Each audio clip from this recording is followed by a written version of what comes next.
la Banque mondiale est certainement mieux connue comme étant un bailleur de fonds, mais c'est également une institution dont la vocation est le partage de connaissances, et j'ai tendance à croire qu'on devrait mieux nous connaître comme étant un bailleur de connaissances. En fait, si je prends l'exemple de mon département, nous avons deux grands produits. Le premier, c'est les appuis budgétaires aux gouvernements qui ont des difficultés à ajuster leurs finances publiques. Mais une plus grande partie de mon travail et de celui de mes collègues, c'est de contribuer par des études analytiques à des conseils de politique économique auprès des gouvernements qui travaillent avec nous. Dans le cadre de la République démocratique du Congo, par exemple, mes équipes et moi travaillons sur le rapport de suivi de la situation économique et financière de la République démocratique du Congo, qui est un rapport annuel que nous produisons de façon régulière, non seulement pour informer les autorités des politiques économiques, mais pour aussi porter le débat économique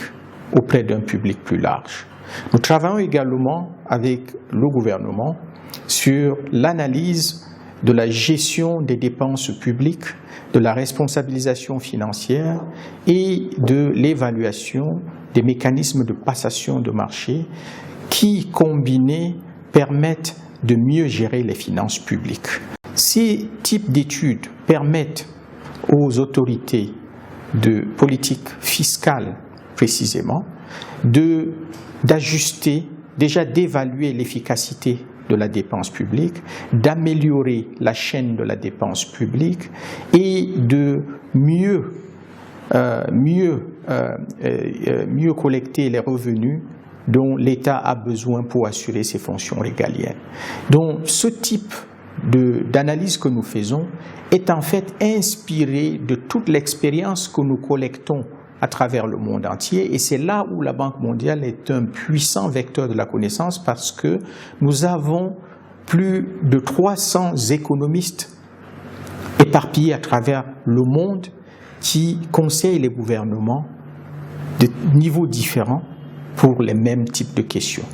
Donc nos rapports, en fait, infusent la connaissance que nous prenons en travaillant avec d'autres autorités de politique économique dans d'autres pays. Donc à tout moment, les économistes de la Banque mondiale sont capables d'apporter au gouvernement avec qui nous travaillons des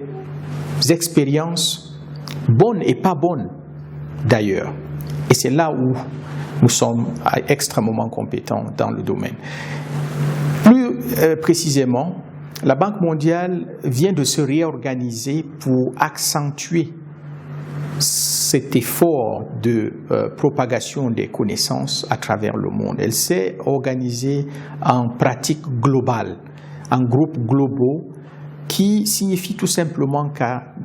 tout moment et de façon instantanée, nous pouvons faire appel à nos collègues travaillant dans d'autres parties du monde sur des pays qui ont les mêmes défis pour apprendre de leur expérience et la partager avec les gouvernements. Si je peux prendre un exemple, le rapport que nous venons de présenter sur la gestion des dépenses publiques en République démocratique du Congo, les recommandations sont assez puissantes et vont dans le sens où on suggère des alternatives pour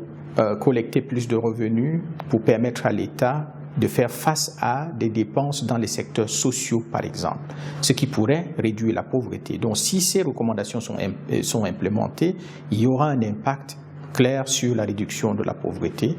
Il y a des recommandations, par exemple, sur l'amélioration et sur l'efficacité du mécanisme de passation des marchés. Si ces recommandations sont mises en œuvre, par exemple, le temps pour la passation des marchés qui cause des délais et donc des délais de paiement aux entreprises peuvent être réduits, permettant donc à des entreprises de fonctionner de façon plus efficace et de créer plus de richesses pour les Congolais. Nous avons des recommandations, par exemple, sur l'efficacité même de la dépense publique, qui, si ces recommandations sont mises en œuvre, peuvent permettre à la République démocratique du Congo d'atteindre plus d'objectifs, même s'il n'y a pas une augmentation de recettes. Donc, il y a toutes ces recommandations de ces rapports qui peuvent justement, lorsqu'elles sont implémentées, permettre un impact réel sur la population et permettre un impact sur les objectifs qui sont partagés par la Banque mondiale et la République du Congo, à savoir la réduction de la pauvreté et la promotion de la croissance partagée. Dans le passé, la Banque mondiale faisait de très gros rapports et des rapports très compliqués qui finissaient sur les étagères des ministères. Mais nous avons changé depuis un certain temps et la façon dont nous faisons nos rapports aussi,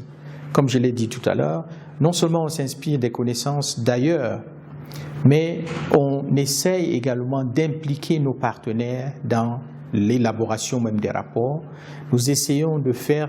en sorte qu'il y ait une appropriation de ces résultats en impliquant nos partenaires. Ces résultats ne sont pas nécessairement ce que dit la Banque mondiale, mais ces résultats viennent d'une interaction entre les équipes Banque mondiale qui apportent le contenu technique, l'expérience internationale et que l'on croise avec les connaissances de nos partenaires dans les administrations. Et cela permet une meilleure